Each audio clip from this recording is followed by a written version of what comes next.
Hai semuanya, selamat datang di channel YouTube Garuda IDN. Berikut ini kami akan membagikan kumpulan berita timnas terbaru nih, diantaranya sebagai berikut. Resmi, inilah formasi Indonesia versus Arab Saudi 9 Oktober 2025. Ole Romeni resmi akan diduetkan dengan Miliano Jonathan, serta akan pakai taktik Shin Tae-yong. Semoga saja dengan pakai formasi ini Indonesia bisa menang lawan Arab Saudi dan lolos Pildun, setuju ya guys? Namun sebelum lanjut ke pembahasannya, alangkah baiknya untuk tekan tombol like dan subscribe-nya ya guys. Jika sudah, mari kita lanjut.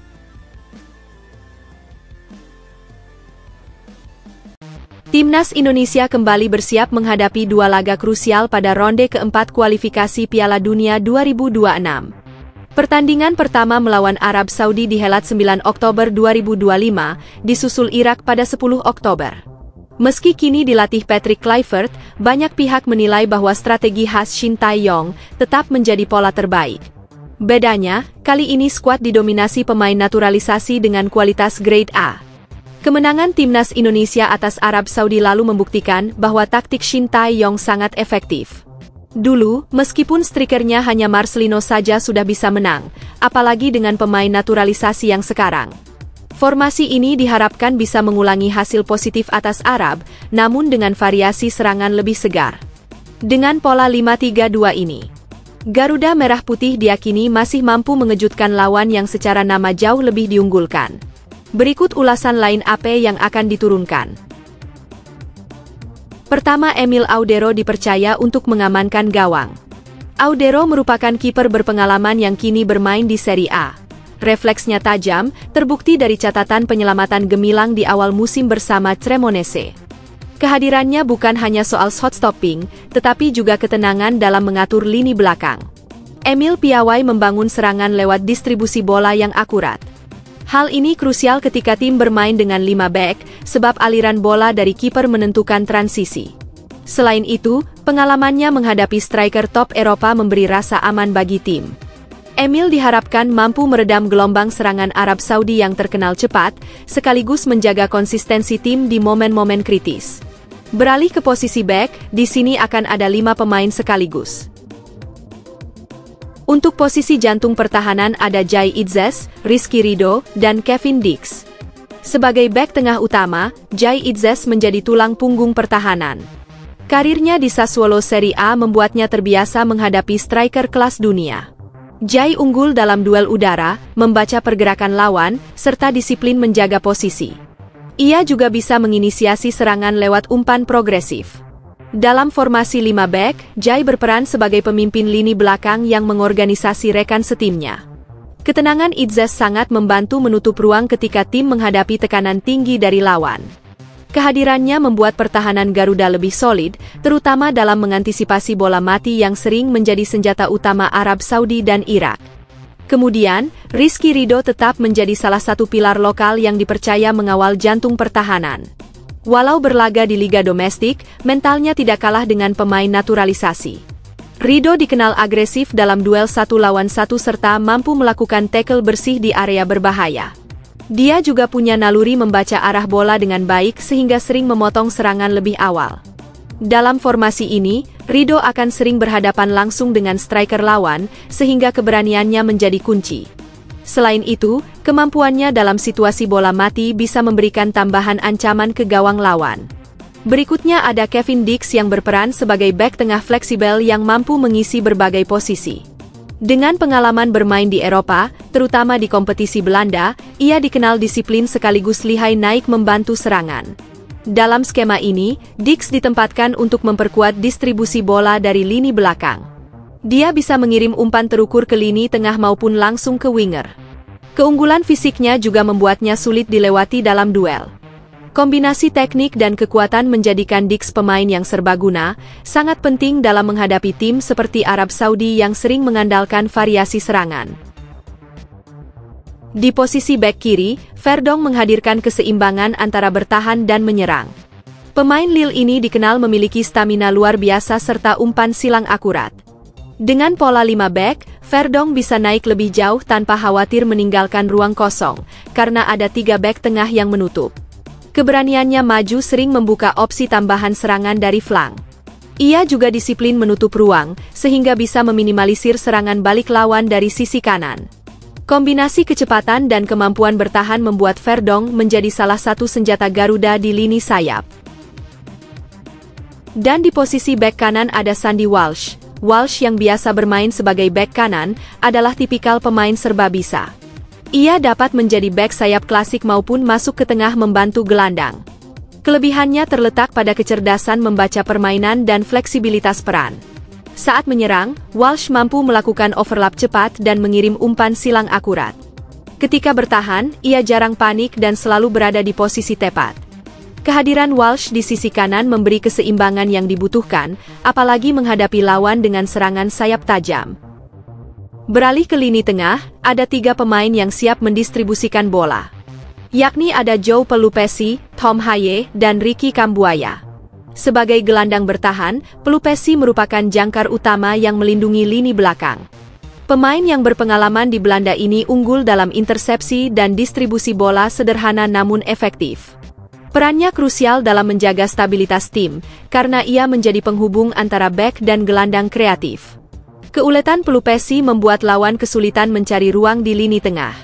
Dengan disiplin yang tinggi, ia bisa mengimbangi tempo lawan sekaligus membantu tim melakukan pressing terkoordinasi. Lalu, Haye adalah otak permainan di lini tengah. Umpan panjang maupun pendeknya sangat presisi, sehingga bisa membuka ruang bagi winger untuk menusuk. Selain itu, Haye juga piawai mengatur tempo permainan, kapan harus cepat menyerang atau menahan bola lebih lama. Kreativitasnya sangat dibutuhkan untuk membongkar pertahanan rapat lawan. Dengan pengalaman di Eredivisie, Haye terbiasa menghadapi pressing tinggi. Itu membuatnya lebih tenang dalam mengambil keputusan, sekaligus memberi variasi serangan bagi Garuda. Kemudian, Kambuaya hadir sebagai gelandang eksplosif yang membawa energi berbeda. Ia dikenal memiliki kemampuan dribble menembus lini tengah lawan. Saat tim butuh variasi serangan, Kambuaya bisa menjadi pembeda dengan penetrasi langsung ke kotak penalti. Selain itu, tendangan jarak jauhnya sering menjadi kejutan yang mematikan. Walau lebih ofensif, Kambuaya tetap memiliki etos kerja tinggi dalam bertahan. Kombinasi teknik, keberanian, dan kecepatan menjadikannya senjata alternatif jika tim kesulitan menembus blok pertahanan lawan. Untuk lini depan, ada Ole Romeni yang berperan sebagai winger kiri, dan Miliano Jonathan sebagai winger kanan. Ole Romeni diplot sebagai winger kiri yang agresif. Kecepatan dan kelincahannya membuatnya mampu melewati bek lawan dengan mudah. Selain itu, finishingnya juga mumpuni, baik lewat tendangan kaki kiri maupun kanan. Dengan posisi melebar, Romeni bisa menarik bek lawan keluar dari area tengah, membuka ruang bagi rekan lain untuk menusuk. Visi bermainnya juga baik, sehingga mampu memberikan assist melalui cutback maupun crossing. Keberadaannya diharapkan memberi warna baru dalam pola serangan Garuda. Di sisi kanan, Miliano Jonathan membawa kombinasi teknik individu dan kreativitas tinggi. Pemain muda ini memiliki kemampuan menembus pertahanan melalui umpan silang maupun aksi individual. Meski usianya relatif muda, ia punya mentalitas berani menghadapi duel besar. Pergerakannya tanpa bola sering membuat lawan kesulitan mengantisipasi. Jonathan juga bisa menjadi opsi eksekutor peluang ketika striker utama terjebak marking. Kecepatan dan keberaniannya akan sangat penting menghadapi bek-bek Arab yang terkenal agresif. Skuad Garuda juga menyiapkan beberapa nama penting untuk masuk sebagai pemain pengganti. Nathan Chu Aon bisa mengisi bek kiri maupun tengah, memberikan fleksibilitas saat tim butuh variasi formasi. Justin Hubner dikenal kokoh di lini belakang dan siap diturunkan jika pertahanan membutuhkan tenaga segar. Eliano Reinders memberi opsi tambahan di lini tengah dengan mobilitas tinggi. Di lini depan, Mauro Zylstra hadir sebagai penyerang yang bisa memberi tekanan ekstra di menit akhir. Ragnar Oratmangun membawa kecepatan dan daya dobrak, cocok dipasang ketika tim butuh gol penentu. Adrian Wibowo juga masuk daftar, dia dikenal memiliki keberanian menekan lawan di area pertahanan mereka. Keputusan untuk mencoret Marcelino pun dianggap tepat, mengingat strategi kali ini lebih mengandalkan keseimbangan dan kerja sama dibanding permainan individual, karena Marcel dinilai terlalu egois dalam bermain. Dengan komposisi tersebut, timnas Indonesia diharapkan mampu tampil disiplin, tidak hanya melawan Arab Saudi, tetapi juga menghadapi Irak sehari setelahnya. Oleh Romeni akhirnya kembali ke lapangan usai cedera parah, striker andalan Garuda tampil di latihan Amsterdam bikin fans heboh. Timnas Indonesia dapat angin segar jelang hadapi Arab Saudi dan Irak, duet Romeni Ragnar siap hidupkan lagi lini depan Garuda. Kabar menggembirakan datang dari salah satu ujung tombak Timnas Indonesia, oleh Romeni. Striker berusia 25 tahun itu akhirnya terlihat kembali merumput di lapangan latihan setelah sebelumnya harus menepi cukup lama akibat cedera serius yang dialaminya pada Juli tahun 2025 lalu. Kembalinya Romeni tentu menjadi suntikan motivasi besar bagi Garuda, mengingat betapa penting perannya di lini depan. Cedera yang menimpa Romeni terjadi ketika ia membela klubnya, Oxford United, dalam ajang pramusim Piala Presiden 2025 di Indonesia. Saat itu, ia mengalami patah tulang di kaki kanan, kondisi yang memaksanya menjalani proses pemulihan panjang. Cedera tersebut juga membuatnya absen pada agenda FIFA Matchday bulan September, sebuah kehilangan besar bagi tim nasional. Meski demikian, Romeni tidak pernah menyerah. Semangatnya untuk pulih terlihat jelas dari setiap progres yang ia bagikan, termasuk momen terbaru di mana ia sudah bisa kembali berlatih di Amsterdam, Belanda. Kondisi ini membawa harapan baru menjelang babak keempat kualifikasi Piala Dunia 2026 zona Asia. Indonesia akan melakoni laga berat pada Oktober mendatang, tergabung di grup B bersama tuan rumah Arab Saudi dan Irak. Situasi menjadi semakin menantang karena mayoritas pemain yang berkarir di Eropa baru bisa bergabung ke pemusatan latihan di Arab Saudi pada tanggal 6 Oktober hanya beberapa hari sebelum pertandingan berlangsung. Waktu persiapan yang sempit ini tentu membuat kabar kembalinya Romeni semakin berarti. Ketua Umum PSSI, Erick Thohir, menegaskan bahwa kondisi Romeni masih terus dipantau tim medis. Ia tidak ingin berspekulasi terlalu jauh sebelum ada laporan final, namun ia mengakui semangat sang penyerang sangat luar biasa. Romeni menunjukkan tekad besar untuk segera kembali mengenakan seragam Garuda, sesuatu yang juga tercermin dari usaha kerasnya mempercepat pemulihan demi bisa tampil di laga krusial tersebut. Selain Romeni, perhatian publik juga tertuju pada Ragnar Oratmangun yang sempat mengalami kendala kebugaran. Absennya dua penyerang utama ini sebelumnya sangat memengaruhi performa lini depan Indonesia. Hal itu terbukti ketika Garuda hanya bermain imbang 0-0 melawan Lebanon dalam laga uji coba, di mana daya gedor serangan terasa berkurang drastis. Dengan kembalinya Romeni ke lapangan, harapan besar pun muncul. Jika Ragnar juga bisa segera pulih, duet keduanya diyakini mampu menghidupkan kembali tajamnya serangan Indonesia. Kehadiran mereka diharapkan menjadi pembeda yang mampu membantu tim asuhan Patrick Kluivert bersaing ketat demi tiket ke Piala Dunia 2026. Persiapan timnas Indonesia kacau jelang lawan Arab Saudi dan Irak, pemain baru kumpul H2 pertandingan bikin fans cemas. Wasit kontroversial dan isu panas di PSSI ikut ganggu fokus, Garuda harus cari cara tetap solid demi tiket Piala Dunia 2026. Hitungan mundur menuju dua laga hidup mati timnas Indonesia di putaran keempat kualifikasi Piala Dunia 2026 semakin terasa. Dalam waktu kurang dari 3 pekan, Garuda dijadwalkan menantang Arab Saudi pada tanggal 8 Oktober dan Irak pada tanggal 11 Oktober. Namun, persiapan tim justru menghadapi berbagai kendala yang membuat situasi semakin pelik. Salah satu masalah terbesar adalah keterbatasan waktu untuk latihan bersama.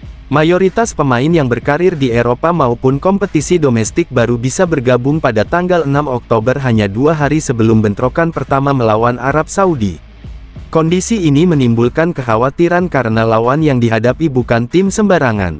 Arab Saudi punya reputasi panjang di ajang Piala Dunia, sementara Irak termasuk tim dengan tradisi sepak bola kuat di kawasan Asia Barat. Persiapan singkat tentu membuat Indonesia berada dalam posisi kurang menguntungkan dibandingkan lawannya.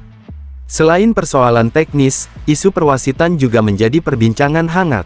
Pertandingan melawan Arab Saudi akan dipimpin pengadil dari Kuwait, sedangkan laga kontra Irak dikabarkan akan dipimpin wasit asal Asia Timur.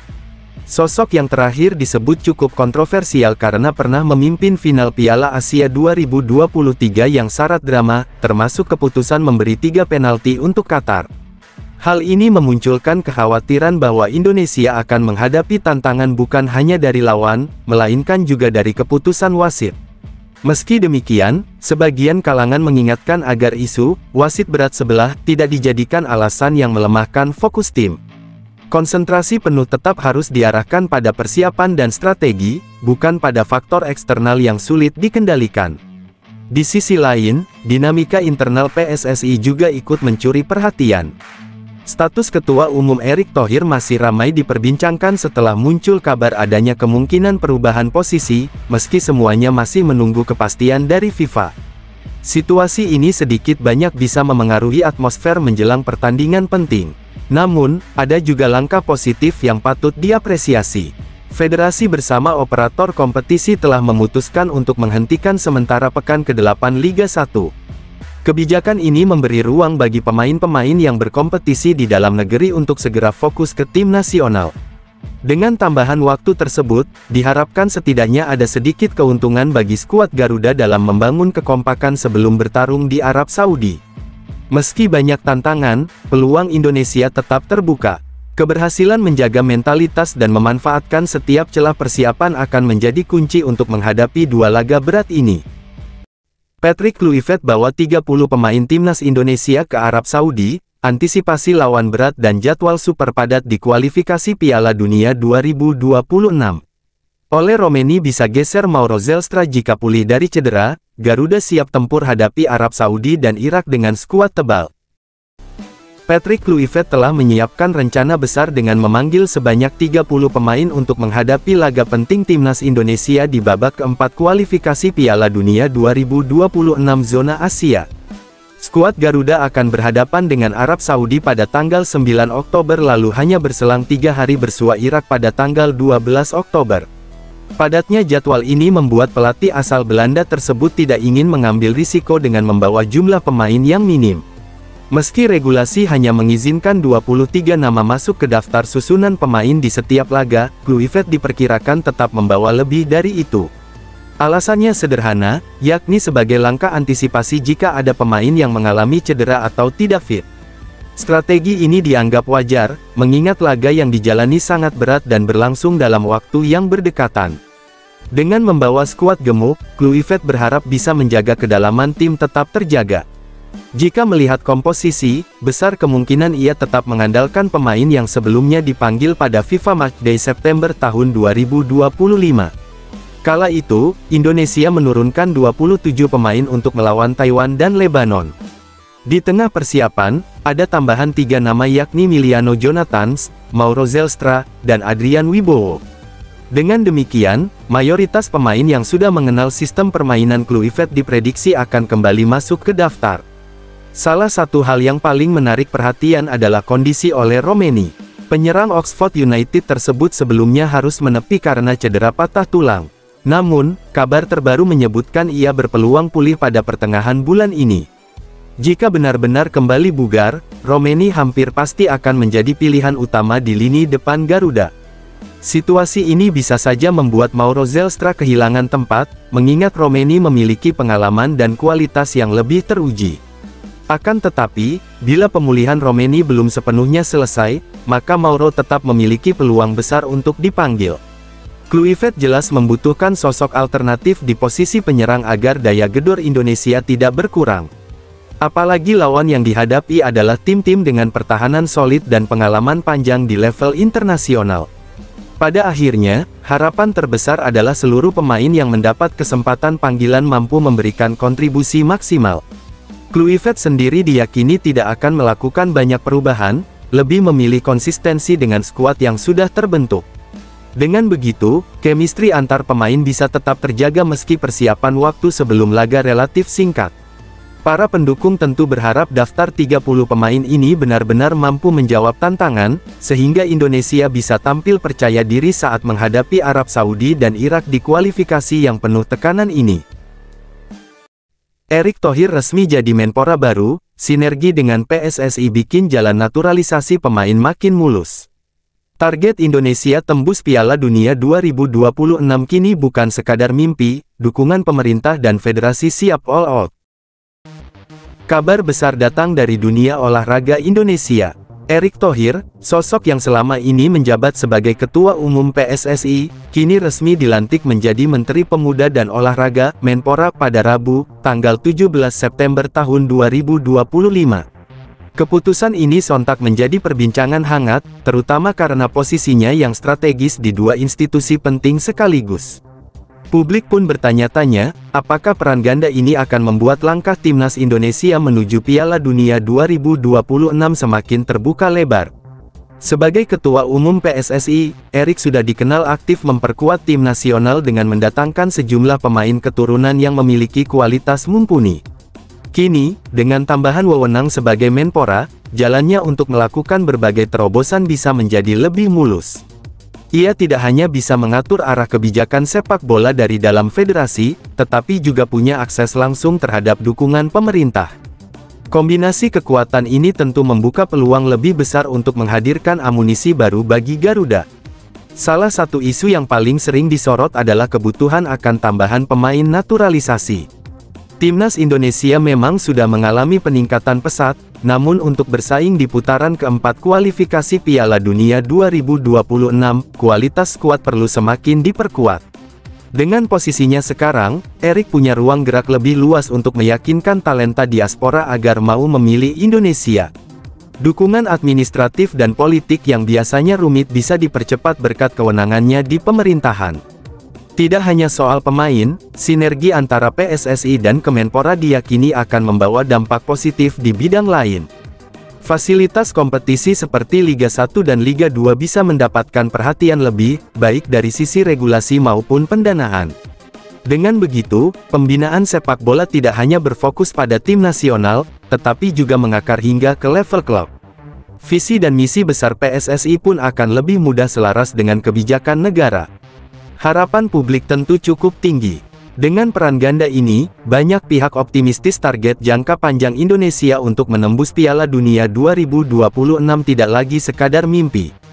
Kehadiran Erick di kursi Menpora dianggap bisa menjadi katalis perubahan, baik dari segi infrastruktur, pengelolaan kompetisi, hingga perekrutan pemain diaspora. Tentu saja, perjalanan ini tidak serta-merta mudah. Masih ada banyak tantangan, mulai dari konsistensi performa tim hingga koordinasi antar lembaga. Namun, peluang yang kini terbuka jelas lebih besar dibanding sebelumnya. Jika semua elemen mampu bekerja sama dengan baik, langkah Garuda menuju panggung dunia semakin realistis untuk diwujudkan. Erick Thohir resmi rangkap jabatan jadi Menpora dan Ketum PSSI, DPR beri dukungan penuh meski sempat jadi polemik. Transformasi sepak bola Indonesia jadi bukti nyata, timnas siap tempur lawan Arab Saudi dan Irak di kualifikasi Piala Dunia 2026. Erick Thohir kembali menjadi sorotan publik setelah dirinya resmi diangkat sebagai Menteri Pemuda dan Olahraga, Menpora oleh Presiden Prabowo Subianto. Meski banyak pihak sempat mempertanyakan rangkap jabatannya, ia dinilai mampu bersikap profesional untuk mengemban amanah sebagai Menpora tanpa mengabaikan tanggung jawabnya sebagai Ketua Umum PSSI. Sejak pengumuman pelantikan, isu mengenai potensi Erick lebih condong mengurus sepak bola dibandingkan cabang olahraga lain mulai bermunculan.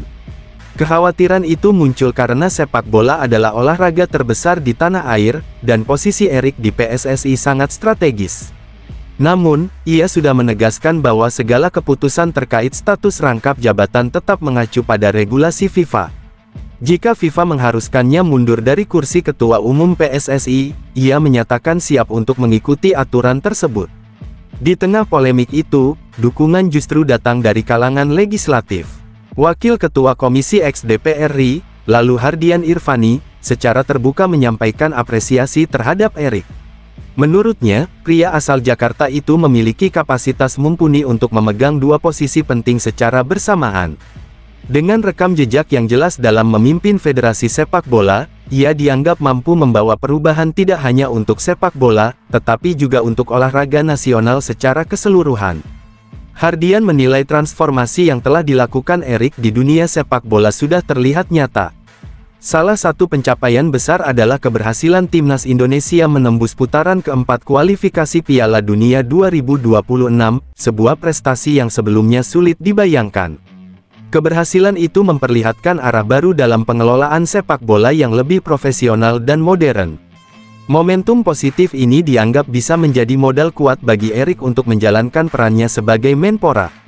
Sinergi antara federasi dan pemerintah diharapkan semakin erat, sehingga olahraga lain juga bisa mendapatkan perhatian serupa dengan sepak bola. Menurut Hardian, justru kesempatan inilah yang bisa membuat seluruh cabang olahraga berkembang secara merata karena adanya koordinasi lebih baik antara PSSI dan Kementerian Pemuda dan Olahraga. Kini, fokus utama Erik tidak hanya pada kursi menterinya, tetapi juga mendampingi timnas Indonesia yang sebentar lagi akan menghadapi tantangan berat. Pada 8 hingga tanggal 14 Oktober tahun 2025, skuad Garuda akan berhadapan dengan Arab Saudi dan Irak di grup B putaran keempat kualifikasi. Dukungan publik pun semakin besar, baik untuk timnas yang sedang berjuang maupun untuk Erick Thohir yang kini mengemban tanggung jawab ganda.